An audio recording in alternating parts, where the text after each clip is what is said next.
afternoon. It is time, so let's call the meeting to order of the City of Las Vegas Citizen Advisory Committee to the Las Vegas Redevelopment Agency. At this time, we'll have roll call. Chair Mathis. Present, folks. Vice Chair Mathis. Right here. Member Sarasa. Excused. Member Bonaventure. Excused. Member Cherry. Here. Member Kovacs. Here. Member Sylvain. Here. Member Dykes. Excused. Member Spray. Here. And we have a quorum of 6. Thank you. Do we have a yes? And are we in compliance? Yes, we are. So we'll move on to the public comment. During this portion of the agenda must be limited to matters on the agenda for action. If you wish to be heard, give your name for the record, the amount of discussion as well as the amount of time any single speaker is allowed. It may be limited. We don't have anyone present. Okay, we'll move on to number 4. Report by Robert, is it Betty? Patrick Patek. Oh, Patrick, I'm sorry. Patek? Patek. Patek. Or you can say bad. That A lot would of be, people yeah. just say bad. They don't And- recognize the accent. Pat is going to present his report regarding the Variety Early Learning Center project at Lorenzi Park. Shall I begin? First of all, I really want to thank all of you for welcoming me here to discuss the project. The old State Museum at Lorenzi is currently building. It's occupied, a third of it's occupied by the City of Las Vegas. It's about 30,000 square feet. The City of Las Vegas has about 10,000 of that 30,000 square feet currently. And the idea is to convert the remaining 20,000 square feet, which is the northern portion of the building, into what we call a pre-K facility. Basically, you can have children there from anywhere from about 6 months old. They have a nursery there, mostly to 4 years of age. There are some programs there. We expect some 6-year-olds to maybe about 10 or 12-year-olds, but not very many. So for the most part, 2 to 3, 3 to 4-year-olds in the facility. Currently, the schedule of the project is that we're at about 30% designed right now. We expect to have plans submitted to Building and Safety by the end of the year. Start construction probably around spring of 16 and finish up later in 16, possibly December of 16, maybe even creeping into January of 17 to have it open. The facility right now, as you can see, site plan, that's the Lake Lorenzi, just to the north of it. There is parking currently existing right here, approximately 88 stalls, although we don't need that much parking. Drop off area here with a sidewalk entrance there. The facility is currently fenced. We're proposing, as far as the exterior, it's pretty much going to look the same right now. We're going to replace probably the front doors with some glass doors. Only exterior improvements are on the east and west. We're going to have a small 2 to 5 playground here on the east side for smaller toddlers. On the west side, there'll be a 5 to 12 playground for older children. Other than that, pretty much minimal landscaping, just improve the landscaping that's out there. There's grass areas on each side that the children can play in, so there's plenty of room for them to spread. They're even thinking of maybe using some of the playgrounds in Lorenzi Park if the children need to go and get more activity or exercise out into the park space. We'll move to the floor plan.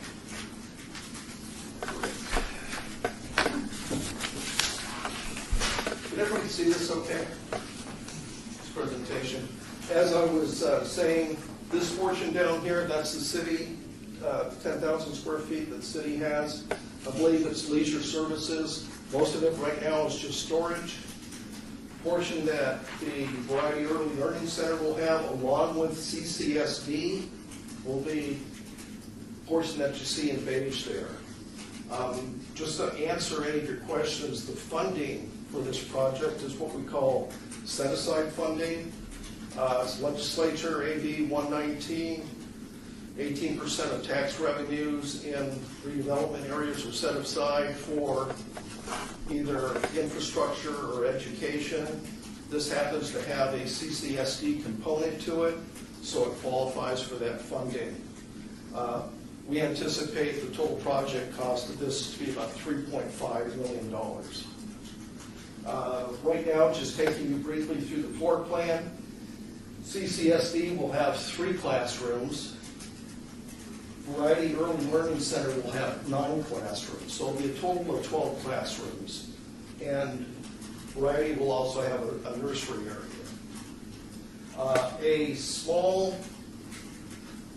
well, about 1,000 square foot kitchen. Kitchen will be primarily what we call a warm-up kitchen. It won't have what we call a type 1 hood. It's mostly just trays that are pre-prepared. They bring them in, they warm them up. That's how the kids are fed at the daycare facility. There are some staff offices, multi-purpose room, controlled entrances on all 3 sides. Just so that you know, there are some doorways here that we're going to seal up, so there's no passage from the school to the city offices and vice versa. Other than that, I'm here to take any questions that you may have this time. And one question, please. With the CCSD 10 to 12-year-old students, are those special needs students? CCSD will just have 3 and 4-year-olds. They don't anticipate any child above 4 years old.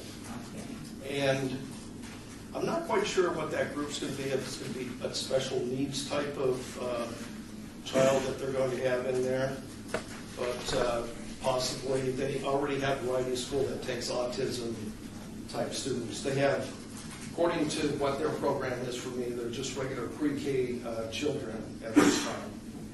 Thank you. Yeah. What's the capacity for how many Yeah, children? good point there.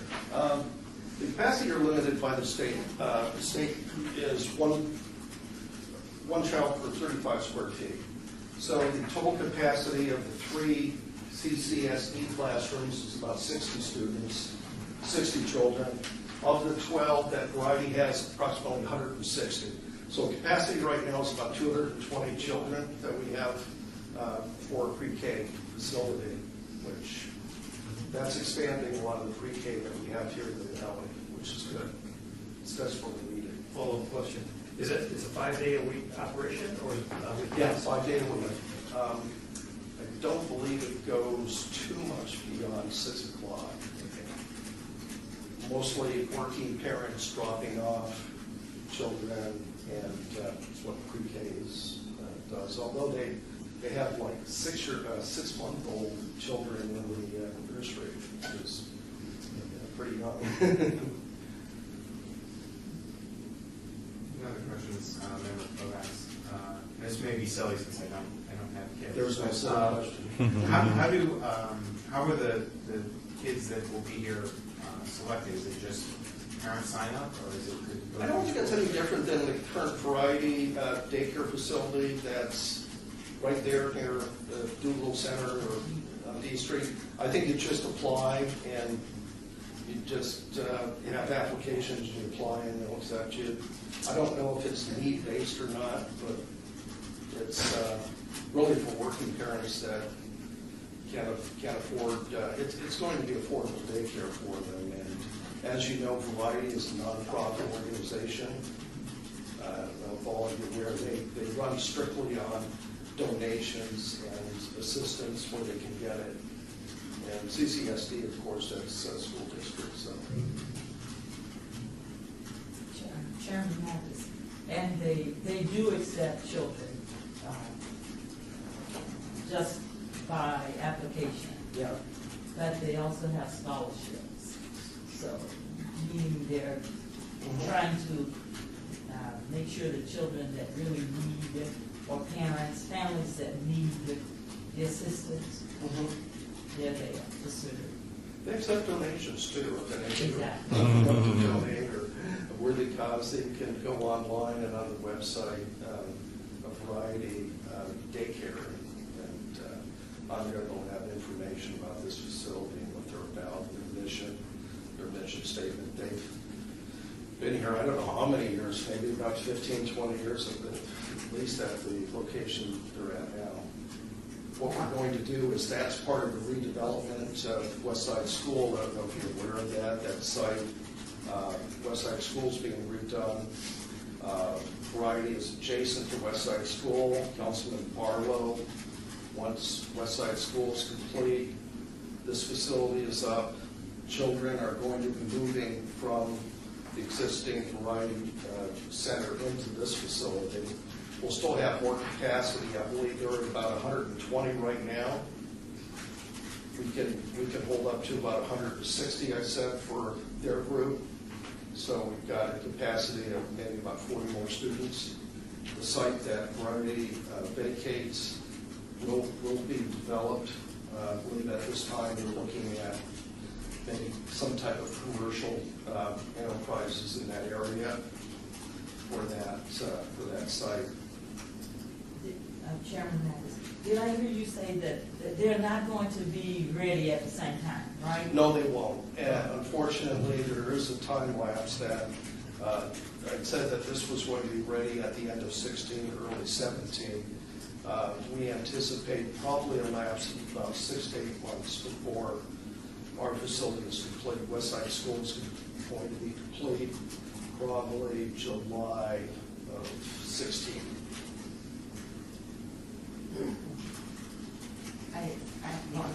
I just wanted to say, I have a 46-year-old who attended preschool at RDA school. So they've been there a long time. We've been there a long time. Yes.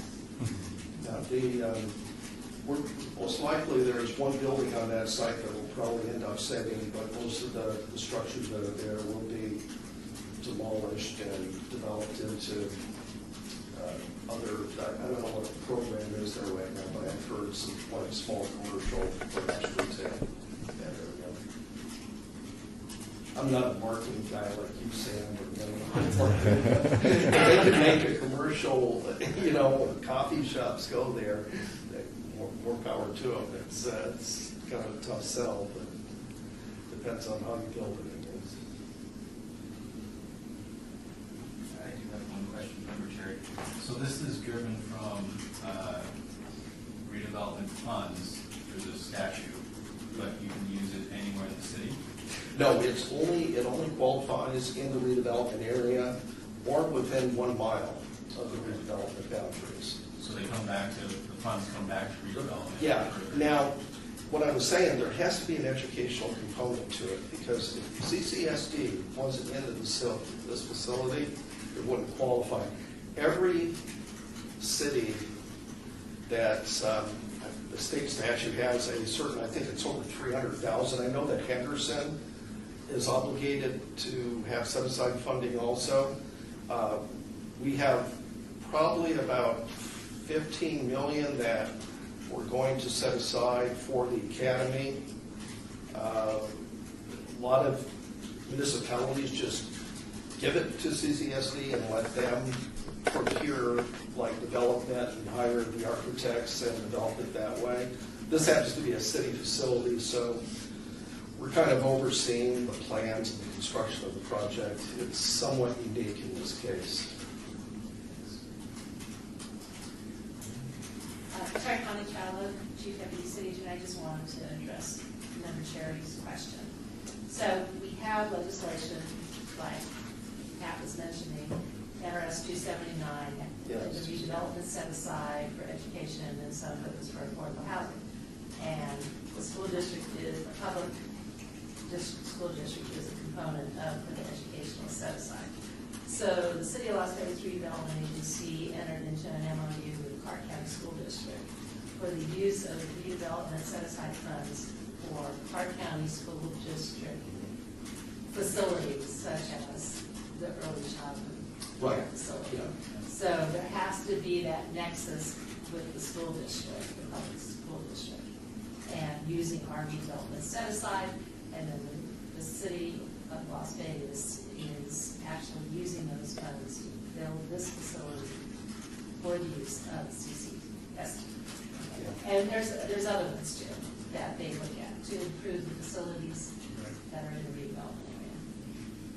Yeah, you're correct. There's an MOU between the city and Clark County.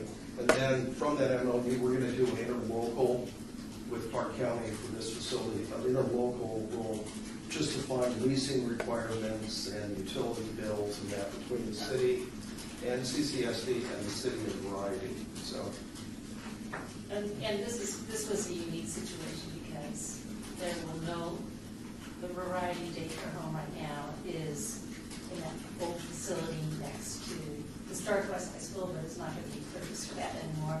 So it's sort of a relocation to move into another facility in the redevelopment area. I hope that's too much. Yes, thank you. yeah, it's kind of interesting. On SB 279 works, if all of you were familiar with that, it's set aside funding for education and redevelopment areas. Got more schools that way, and then we also had legislation that passed that says that, maybe I'm getting a little off on a tangent here, that you don't necessarily have to pay prevailing wage if you have a school that's licensed to the state. Now, this could qualify as a non-prevailing wage job. However, this decision of the city to pay prevailing wage on this project. So we're moving forward with our budget as a prevailing wage project this time. Thank you, Pat. Because we, I know that the community that I attend church or whatever is this community.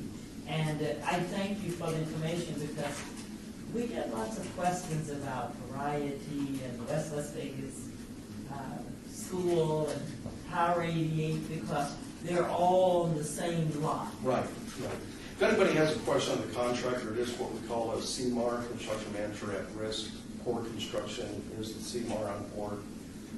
That process is that they're at the table during design giving us real numbers of what the subcontractors that they have assisting them and budget. So we work closely with the contractor, and then after they open up bids just like design bid build, but then negotiate with them and secure what we call a guaranteed maximum price at the end of the process. So anyway, core construction is the contractor for the project. So thank you. Yeah. It's good to know that the project is moving forward. Any more questions? Next. Thank you very much. Okay, thank you all. Thank you, Pat. Report from Brandy Stanley, Parking Services Manager, regarding parking services in downtown Las Vegas. Randy is not here. This is Romeo Betty, UD. She's going to be back. She's in another meeting right now, so we're going to switch from number 5 to number 6, which is Bill Stockton. Yeah. Chairman, if you read number 6. Report by Theo Stackinger. Stackinger, Economic Development Asset Manager, regarding the Las Vegas Redevelopment Agency Financial Recovery Plan. Theo? Thank you, Madam Chair. Madam Chair, members of the committee, thank you for giving me the opportunity to present the recovery plan. What is before you in the PowerPoint is a presentation that our director, Bill Arndt, and I had given to our council on April 15th, and it details, it's the same report that was given to them at that time. The first slide that we have on the first page details what has happened with assessed value. If you look from 2011 to 2013, we had a very sharp decline in our assessed value. In fact, we had declined roughly 40% during those that 2-year period. I guess a bit of good news is that you look at the last 3 years, we've posted increases in assessed value. In fact, if you look at the two most recent years, FY15, which is the current fiscal year that we're in, and FY16, which will be our next budget year that will start July 1st, that is being considered for council approval at tomorrow's meeting. Between those 2 years, we've increased roughly 40% over that period of time, which is a really good sign for our redevelopment area. If you might turn the page to the second page, this details what has happened with property tax collections. When you're looking at the property tax collections, it represents roughly about 90% of all of our revenues, if not higher, for the redevelopment agency. 2009 was our high water mark for the redevelopment area. It's not on this slide. We received during that period or that year $28.3 million. If you look at where we were last fiscal year, FY14, it was $12.7 million. That means that it had declined over half of our property taxes within about a 5-year period. One of the things that it actually is compounded by AB 489 out of the 2005 legislative session caps property tax growth at 3% and 8%. In addition to that, if you look at for a redevelopment area, there is the increment which we receive, but there's also the base that were the recipients of property taxes even when the redevelopment agency was formed. So when we had a decrease, the redevelopment area took basically almost the entire decrease. That's why our property tax values declined so sharply. One of the things really good news is that when you look at the last fiscal year or the current fiscal year that we're at, we're slated to go up about 12%, from $12.7 million to $14.2 million. One thing that bodes extremely well going forward is that same base, it won't increase very much over the course of future years. So if we have increases that we have that I just illustrated on the previous slide, 40%, we're going to share in a larger percentage of those growth on a going forward basis because the base is basically stuck where it is. Some of the highlights of the recovery plan that we presented to council is the following slide. I already delineated that our property tax growth for the current year is slated to go up by 12% or about $1.5 million. Also, the increases in assessed value.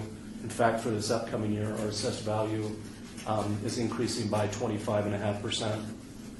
One of the things, and I'll get to this on the following slide, but when you look at our balance sheet or you look at our income statement, about 65% of all of our expenditures are on debt. And one big piece of debt that we took out was for the Performing Arts Center, which was backed by car rental tax. One thing that was a provision is when they had the ability to repay their debt or the debt service, that they would start recovering and sending the redevelopment or repayment of $20 million. One of the things we've worked closely with our chief financial officer, our finance director, and our city manager's office, that it now looks like that they'll be able to start repaying a portion of that $20 million. For this upcoming year, which is FY16, that's scheduled to be about $600,000 per year. Within the next 4 or 5 years, even if we grow by modest car rental tax revenue increases, even like 2%, over the course of the next 4 or 5 years, that is expected to double within that period of time. So it aids to the financial stability of the redevelopment area. A couple other things that we have in here is when we had built the Mob Museum, we ended up, portion of that was with historic tax credits. And one of the decisions is that the RDA put in a good chunk. I believe they ended up putting about $11 million of a $15 million loan that we took from the sanitation fund for the Mob Museum. There was historic tax credits that are spun off of it, or the Mob Museum was able to realize for each of the next 2 fiscal years. The decision was with the city manager's office, since we had put in $11 million of the $15 million that we had taken from the sanitation fund, that the RDA should therefore receive amount, and it equates to $1.5 million for this upcoming year, of that historic tax credit, and $1.1 million for the following year. A couple of other things that we're taking a look at, and I mentioned the Sanitation Enterprise Fund, that was $15 million. One of the things that we did over the first 5 years, we were just paying interest only. And then there was a balloon payments that were scheduled to come online in the next 5 years. In fact, our debt service, starting not in FY16, but in FY17, we're scheduled to go to about $3.5 million a year. Much as you do at home, especially with the economic downturn, what we've done as a redevelopment agency is we looked at the legality of extending that repayment period and flattening out the payment. And so instead of having it as a period of $3.5 million for a 5-year period, from a cash flow standpoint, we recommended, and it would start in FY17, to have a flat repayment of $1.5 million a year for the next 10 years. And in that way, it allows the growth, the property tax growth and assessed value that we've had, gives it a chance to catch up. And then I had also talked about the Smith Center. One of the things that we're looking to do, in fact, we have a bill, it's AB 445, that's at the legislative session, is to extend the useful life of the RDA. Our biggest portion of our debt is basically $8.5 million a year. It's for the debt service repayment for the Smith Center. Much as what you do or you might do at home, if you look at it, we issued those bonds when the interest rates were, I think, between 7.5% to 8% in 2009. If we're able to extend the economic useful life of the redevelopment from 2031 to 2046, we could restructure that debt, do it over the remaining period of time that is left for the redevelopment area. It would allow us long-term, starting in 2019, to restructure that debt to lower our debt service payment from basically about $4 million per year. One of the things that we'd also take a look at is that even in the event if we can't restructure that debt, those were issued in 2009, which was the absolute epicenter of what was happening with the downturn in our economy. Even if we're not able to do it at that time, which happens to be the reason why we had restructured in 2019, there was a call provision. Call provisions are basically put in place to ensure that the investors are going to recoup some of their money. And there was a 10-year call provision, so we can't restructure the debt till 2019. So even if we're unsuccessful at being able to restructure that debt or extend that, we could probably issue the debt at a later point in time, now that we've kind of righted the ship and we're no longer running in a deficit position. The next slide on the final page has what was presented to council, and one of the things we wanted to present this in the same format as what they did with the budget. Mark Vincent, our CFO, and also I know our finance director, Vanetta Appleyard, will be presenting the same format to council tomorrow, so we put it in the same format that they had. One thing I want to do is talk just briefly about it. They have one line item, which is the third portion, that has other revenues and contributions.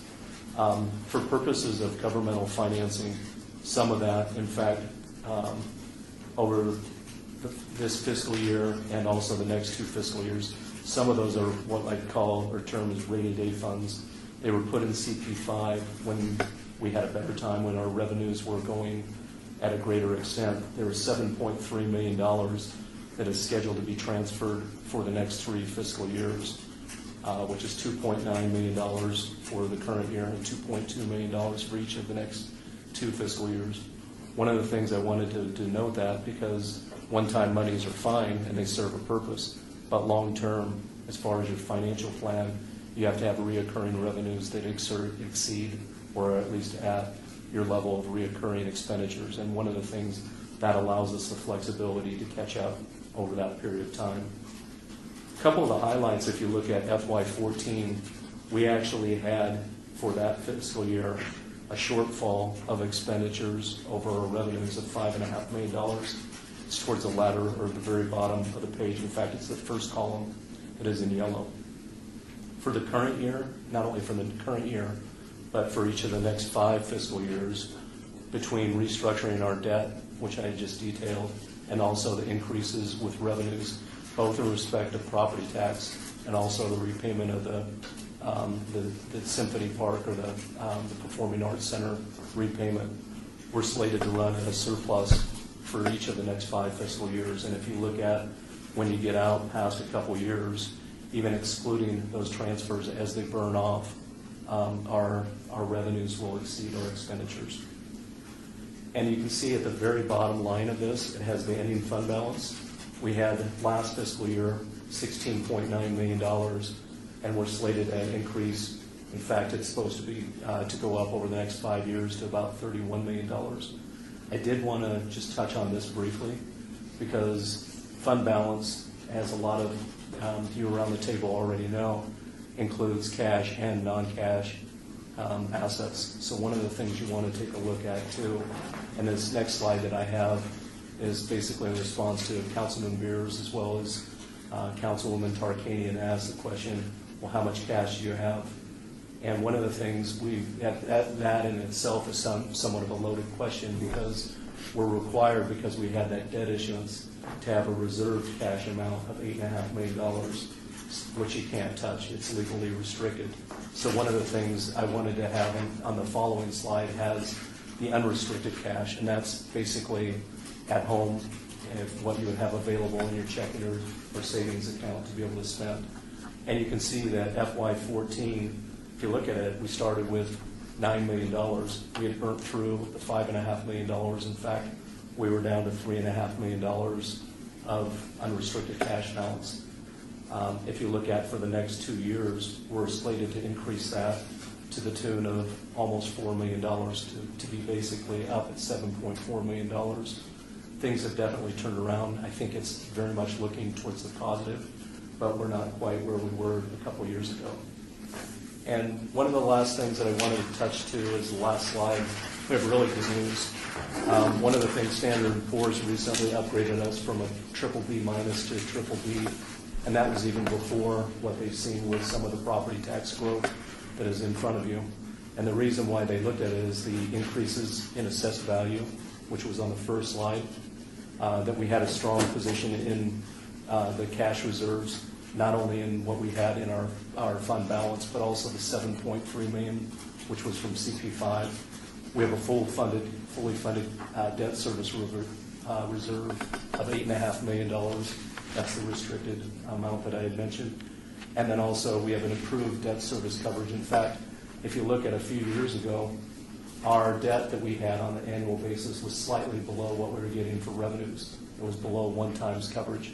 We're currently at 1.61 coverage. And if you look at the trends of what we're expected to see with assessed value, that story looks like it's definitely on the upswing, which bodes well as we can move forward with trying to restructure some of our other debt. With that, I'd be happy to answer any questions you might have.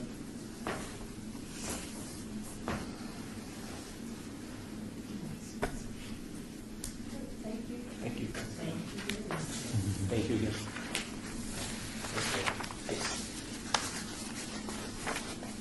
Okay, we'll go back to Randy. Report from Randy Stanley, Parking Services Manager regarding parking services in downtown Las Vegas. Hello. Thank you very much for having me today. I don't think I've met this board yet. So Scott Young asked me to come and just do an update of parking, where we were, where we're at, and where we're likely to go. I did I printed out some slides from a presentation that I gave to the Downtown Las Vegas Alliance at some point last year, which sort of gives you just sort of an overview of what we've done so far and where we're at now. We are an enterprise fund. As of just a couple of months ago, we have become fully self-funded, self-sustaining. Prior to that, we were taking money from the general fund to cover some debt service, which we no longer have to do. So all the revenues that are generated inside the Parking Services Enterprise Fund support its own expenses, and in the future, what we're going to try to do is to use the additional funds to build parking infrastructure in the downtown area to stimulate new development. One of the things that we hear from developers loud and clear is that they would like to develop, but the cost of parking kills a lot of deals that were maybe shaky to start with. So by helping and partnering with building additional parking infrastructure, hopefully we can kickstart some of the development projects that haven't happened yet. So basically, we see our obligation as to supporting the downtown economy. What we've done in the last 3.5, 4 years is we've installed the new parking meters. So we took away all those single-space meters and we put in there multi-space meters that allow people to pay with a credit card. We just rolled out pay by phone, pay by cell. It gives us a lot more flexibility, makes the streets look better because we don't have those little meter forests on the sidewalk. It's replaced by, all these little poles are replaced by 1 or 2 parking kiosks. We've taken a look at utilizing the curb a little bit better. We started adding motorcycle spaces in dead spaces along the curb where nothing else could go. So we're trying to use every inch of curb space that there is. We've tried to take away a lot of the red curb that's there that may have been a red curb in front of the entrance to a residential building that has been boarded up. We've tried to look at all of that stuff. And Public Works has helped us by putting an emphasis on angled parking wherever they can install it. There's a lot of angled parking that's gone in throughout the downtown area, whether it's metered or whether it's not metered. We've changed our enforcement philosophy. Prior to about 5 years ago, we were issuing about 100,000 tickets a year. Since then, we've dropped that to about 55,000.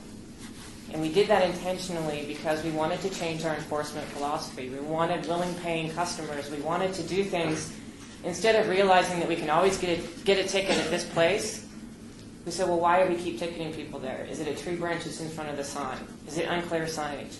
So we go in and we fix that. So what we've done by changing the way we look at enforcement is dropped it nearly in half, the number of citations that we write, and that's what we wanted to do. So we've been pretty successful in that. We've removed a lot of the meters. The other thing that we did was we looked at where do we have meters, do they make sense where they're at? So basically the way the curb allocation works is you start with free and open curb space. No restrictions, no nothing. When you start to have a problem with too many cars and too much demand on one of those streets, then you take a look at what's on that block and say, all right, there's businesses here. Maybe we should put a time limit in. So we put a time limit in, and that starts to clear out and make some of the parking in front of the business stores available for the business, instead of the employees parking out in the front. Once that stops working, that's when we look at meters. But if you have meters in a block that's empty all the time and there's no demand, there's no reason to have the meters there. So what we did was we looked at all of the curb space downtown and figured out, well, there's a lot of places where we have meters. We don't need it. So we took them out. We took them all out south of Charleston. In the Arts District. There are no meters down there anymore. We took a lot out a little bit north of Charleston and some other places in the downtown, but by the same token, we put meters in places where we really needed them. But, I'm sorry? Oh. But basically what that means is actually the number of metered spaces that over the last 4 years has gone from about 1,100 down to less than, it's about 900 now. So we only want to put them in where we really need them. And around the container park, they asked us, they said, well, a lot of people are coming into container park and then they're having to leave that after 2 hours because you have a 2-hour limit. So we actually extended the time limit to 4 hours around there, which really seemed to help. So that sort of brings us to the latest change that we've made, which we are dealing with some backlash on. But what we did was we looked at segmenting the parking spaces into 2 different categories. One is premium parking, which is those spaces that are on 100 South 6 right in front of La Comida, or the spaces that are right in front of one of the casinos, or right in front of the front door of the Regional Justice Center, courthouse. Those are the spaces where we really want those to be available to the people that come downtown and drive the economy. We don't need residents, we don't need waiters, waitresses, or employees parking in those spaces, but our policies were basically, it was $1 an hour, Monday through Friday, 8 to 5, 8 to 6, or 8 to 8. So we weren't creating any incentive for any of those employees or longer-term parkers to park off-street or a little bit farther away to create openings for the customers that are coming downtown and making it grow. So we identified those spaces where we most wanted to be able to have our visitors park as premium spaces. The rest of them, which is actually the majority of the spaces on the street, we call supplemental, which is where we want to drive the employees and the longer-term parkers. So what we did was, I'm going here fast here. If you look at the comparison grid, what we did was we established 2 pricing structures. Before we had one pricing structure, but we had a whole bunch of different Monday through Friday, 8 to 6, Monday through Saturday, 8 to 5, Monday. I mean, it was a mess. You couldn't figure out when you were supposed to pay where. So we standardized into these two categories. One is your premium, which with a time limit of 4 hours, hourly rate of $2, enforcement from 8 a.m. to 10 p.m., 7 days a week. And one of the reasons we came to this conclusion was we looked at all of the payment patterns in each one of these parking spaces, and we found that in the premium spaces, people were paying on Saturdays and Sundays. They were actually paying the meter on Sundays in very large numbers. They were paying up until 10 or 11 in very large numbers. So basically, in a way, it was our customers telling us that they thought that they needed to pay during those times. They were telling us when we needed to charge for parking. In the supplemental spaces, we reduced the enforcement hours and days to 8 to 6, Monday through Friday, and kept the rate at $1 an hour. So that took place about 6 weeks ago, and we have actually had not very much pushback from the public. We got no complaints from anyone in the casino district or around the courthouse, and really the only active complaints that we're dealing with are the container park merchants. So we're trying to reach out to them in the next couple of weeks to sort of explain, hear what they have to say, and see if there's anything we can do to work with them. So lastly, the other thing that we rolled out about 5 weeks ago was we now sell permits for on-street parking, and we've rolled out pay by phone and pay by app, which allows you to extend parking from your phone and makes parking a lot easier.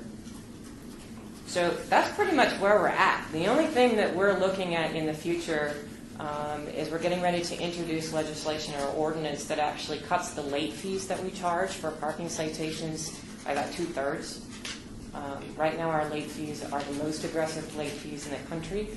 We recognize that and we want to change it. So we're going to adjust the amount of some fines, but for the most part we're focusing on changing the late fee structure so that it's a little bit more sane and reasonable. So, anybody have any questions? I don't have Chairman Maddox. I don't have what is the year's question? Mm-hmm. I've seen, some great things have happened within the system. Mm-hmm. But do you guys ask anybody, do you ask the people? Do you ask customers? Do you do any surveying, or do you just, your committee decides that this is better by the fact that it's less people parking on Charleston Road? How do you ask anybody else? That's the question. Is anybody else involved in this? The people. Yeah, actually, in this latest change where we did these rates and everything like that, what we did was after we installed the new parking meters, we had a whole bunch of data that we could look at, and that's why I alluded to people started paying on Sundays. Before, we didn't know. We had no clue when people were paying or anything like that. So it gave us an enormous amount of data that we could analyze. So what we did was we sort of put that all together. And if anybody has a complaint about parking, whether you have availability or anything, we're going to hear about it.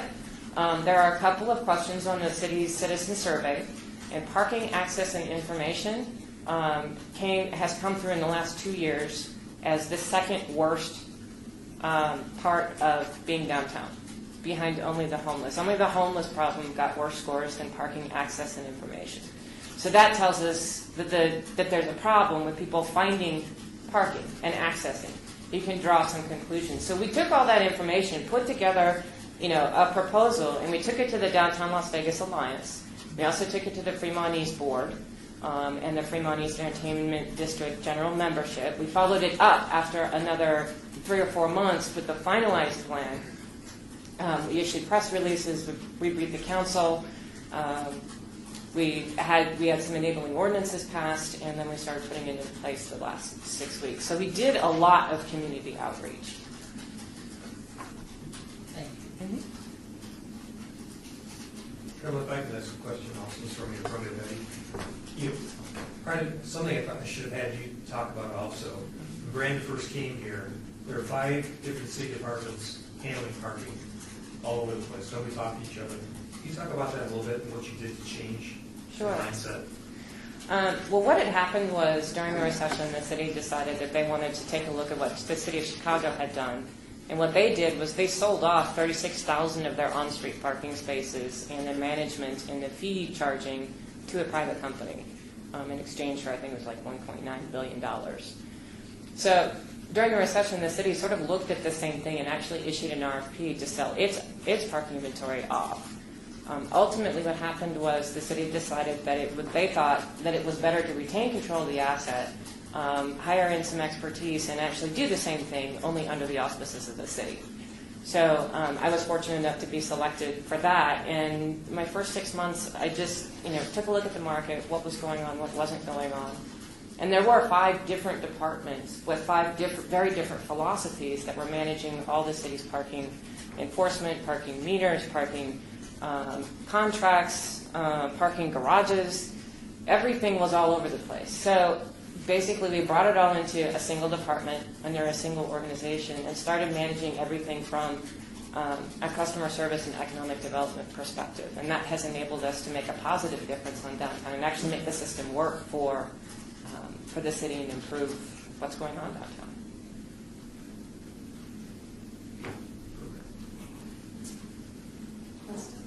It has made a difference.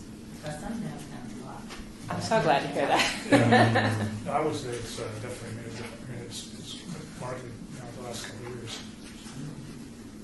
Thank you.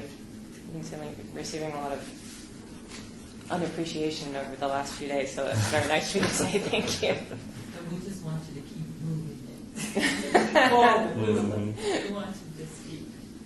That's why I asked if anybody else, if the people had an opportunity, and the outreach seems. We did a lot of outreach. We're actually going to start putting a survey link on all of our communications, all of our parking tickets, all of our bills, and everything. We're finalizing the questions to do that because we do want regular feedback, not just from the business owners and everything, but from the customers that deal with us every day. Because there's hundreds of thousands of them. So putting out a standard survey link, we think is going to be a really good source of feedback. Mm-hmm. Thank you. We'll move on to number 7. Discussion regarding topics for future agenda items by the Citizens Advisory Committee, the Las Vegas Redevelopment Agency. Do you have any discussion items that we want to? Comments made by individual committee members shall refer solely to proposals for future agenda items, and any discussion shall be limited to whether or not any such proposed items are within the purview of the board, and or whether such proposed items shall be placed on a future agenda. No discussion regarding the substance of any such proposed topic shall occur, and no action shall be taken regarding the proposal at this meeting. And why?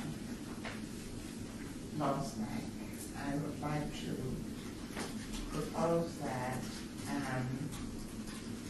we get someone to come and talk about West Las Vegas plan that was done in collaborative with UNLV Design Center.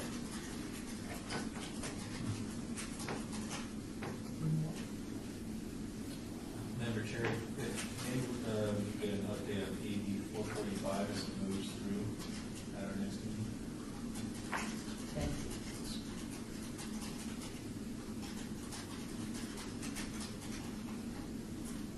Okay.